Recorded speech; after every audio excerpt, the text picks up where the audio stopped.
Olá, voltamos para continuar. E nesta aula queremos falar de redundância, que é um vício de linguagem. Redundância é um vício mais comum, é muito difícil na nossa linguagem diária e também na linguagem formal. Depois desta informação que estamos passando, você, a senhora, o senhor, cada um em particular, perceberá os jornalistas, os repórteres, em todos os lugares. Você perceberá a redundância. A redundância, o que é? É a repetição de algo que já foi dito. Redundância é a sobra, é o desnecessário. E é muito difícil alguém escapar. Permita-me dizer que nem eu escapo da redundância. A gente fala em público, a gente prega, eu oriento e corrijo as pessoas que falam na emissora de rádio, na gospel. Os pregadores que pregam na igreja, eles me dão ampla liberdade. Pastor, se eu errar alguma coisa, por favor, o senhor vem me corrigir.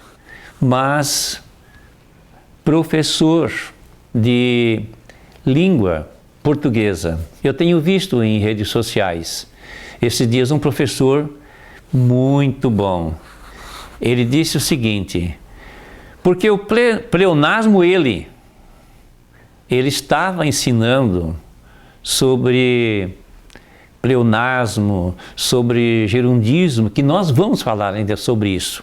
Então, a redundância é muito difícil escapar.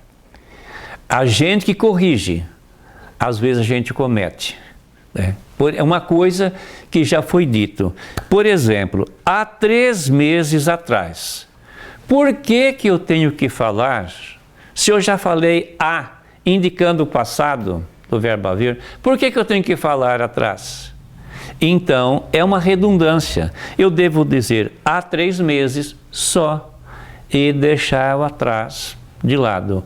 Ou então tirar o a e eu dizer 3 meses atrás, porque isso é uma redundância e fica feio no discurso.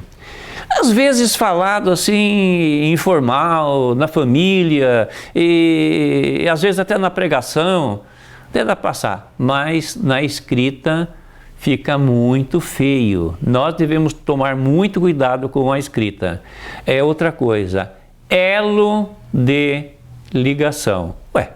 Mas eu já disse que é elo. Existe elo sem ser de ligação? Então, é uma redundância. Então, eu vou ser rápido aqui porque é muita coisa que nós devemos explorar a esse respeito. Por exemplo, pandemia. Já falou que é pandemia. A pandemia mundial. Mas para que pandemia mundial? Falou pandemia, fica subentendido que é mundial, que atingiu todo o planeta. Nesses dias, ou na semana passada, alguém escreveu assim, estamos vivendo pandemia no Brasil e no mundo. Mas espera, o Brasil faz parte do mundo. Então pandemia é pandemia e acabou. Surto quando começou num bairro da cidade. Quando vai alastrando para a cidade, as cidades, as regiões, nós chamamos de epidemia. Mas se atingir os outros países, todos os países, é pandemia. Então, esperamos com isso que temos ajudado. Vamos falar mais algumas coisas aqui, que eu fiz aquela anotação. Outro exemplo, a situação do doente, ela se agravava dia a dia. Mas espera, a situação do doente. Por que que eu vou ter que falar ela? Nas igrejas, por todos os lugares, nas aulas, se vê muito isso aí. Depois de falar o nome, Jesus Cristo, Ele, Deus, Ele, o pastor, Ele, a minha filha, ela, a minha esposa, ela. Mas se eu já disse o substantivo, já falei o nome, por que é que eu tenho que falar um pronome? Então, isso fica feio, né? Eu vou sair um pouquinho aqui do ambiente, do assunto, para explicar. No último ano de faculdade, eu fui escalado para dar 2 aulas. E para falar sobre... agora me esqueci o assunto, mas eu penso que era regionalismo. E fui falando, no final eu falei, por exemplo, a palavra joia, o povo usou ela. Por que que eu falei isso? A professora, uma mulher muito culta, muito inteligente, era a famosa de Araras, hoje está perto dos seus 90 anos. Começou a dar risada. E eu falei, mas o que eu falei aqui? Eu não acredito que um professor, no último ano de faculdade, que dominou a classe, me comete um erro desse daí.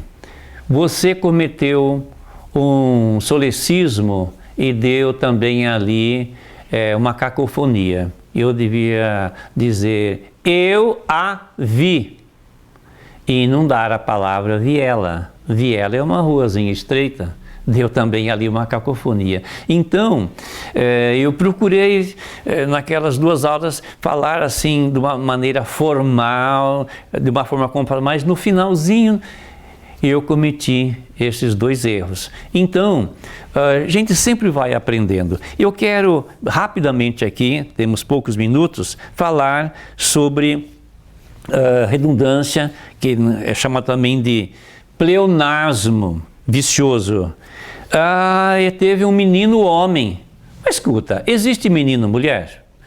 A mulher lá deu à luz uma menina mulher, né? Subir para cima, descer para baixo, conjuntivite nos olhos, morte morrida. Não existe. Subir já é o suficiente, né? Então, olha, falou subir, já fica subentendido que está subindo. Fulano subiu a subida, mas espera aí, não pode subir a descida.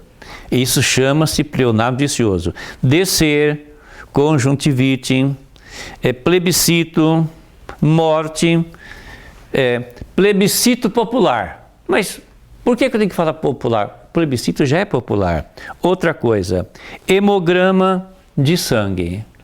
Hemograma já é de sangue, né? Me fez lembrar uma coisa agora, que às vezes os homens são obrigados a fazer. Esse eu não vou falar, né? Esse eu não vou falar, mas os homens às vezes precisam fazer isso em laboratório. Mas espera aí, isso daí já falou, então não precisa falar o líquido. Bem, vamos parar por aqui. Conjuntivite, já falamos, plebiscito, morte, hemografia, doença cardíaca do coração, ou então sopro no coração. Mas espera, não precisa repetir, já falou. Falou que doença cardíaca, já falou que é doença do coração. Osteomielite nos ossos. Amados, me faz lembrar agora que nos idos dos anos 70, isto é, logo que chegamos aqui em Araras, eis que uma senhora na Tarde da Bênção, devia ter mais ou menos umas 100 pessoas, e esta senhora, chorando, quis dar um testemunho da filha dela, que tinha recebido uma bênção muito grande. E aquela mulher chorando, e todos devem saber que o choro é contagiante. O riso também, a risada, contagia. né? Então, ela chorando e todo mundo assim, ela falou, porque minha filha tem uma doença muito ruim. Ela não sabia falar ruim. Até aí tudo bem. Ela teve estremelique nos ossos. Aí todo mundo, um olhando para o outro, o que é estremelique? Amados, me marcou. Já fazem 48 anos, fazem. Como que nós podemos falar fazem 48 anos, fazem 10 anos? Não pode falar. O nosso presidente, nesta apresentação de sexta-feira, dia 22, ele falou de um erro que ele cometeu quando mocinho e um professor o corrigiu e nunca mais ele falou. Então, osteomielite já indica que é uma doença nos ossos. Bem, eu acho que nós podemos ficar por aqui e evitar a redundância, pelo menos estas que são as mais chamativas, as mais feias, as que doem nos ouvidos, porque uma pessoa que conhece a língua, quando existe uma coisa assim, ela logo sente um impacto, né? Então, paramos por aqui hoje com esta terceira aula que falamos sobre redundância. Na próxima aula falaremos sobre gerundismo. Estaremos já na última aula. Então, ficamos por aqui. Até mais.